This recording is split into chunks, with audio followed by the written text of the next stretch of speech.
The movie opens with the showing of a woman who wakes up from her sleep because of a nightmare. Her name is Lucy.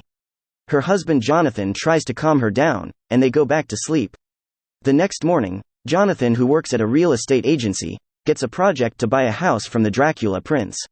He was assigned by his boss, Mr. Renfield, to deliver the letters relating to the purchase to the city of Transylvania, where the Dracula prince was located.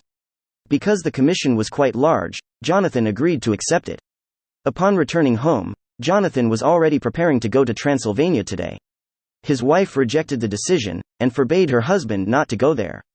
She had a bad feeling that Jonathan might be in danger. Finally, to calm his wife down, Jonathan took Lucy to the beach. They both walked with the beautiful beach atmosphere. The next day, we see Jonathan setting off on a horse, while Lucy stays at her relative's house. The long journey made Jonathan decide to rest in a village. When Jonathan said that he had to go to the Dracula's castle immediately, the people there looked at him intently. The restaurant owner advised Jonathan not to go to the castle because it was too dangerous for him. The chief of the village also told him that there was a huge chasm that swallowed anyone who was not careful. And there were also many dangerous steep cliffs.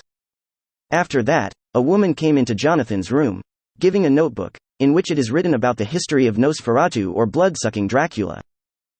In the morning, Jonathan continues his journey on foot, because no one wants to take him there. He passes through large cliffs, and also snowy hills. When night fell, he accidentally met a coachman who gave him a ride there.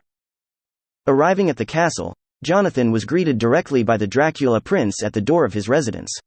He was also served luxurious food on the table. The Dracula continued to stare intently at Jonathan, until he accidentally stabbed his hand until it bled. The Dracula prince, who saw that, was immediately provoked by his hunger. He continued to corner Jonathan, until he fell down.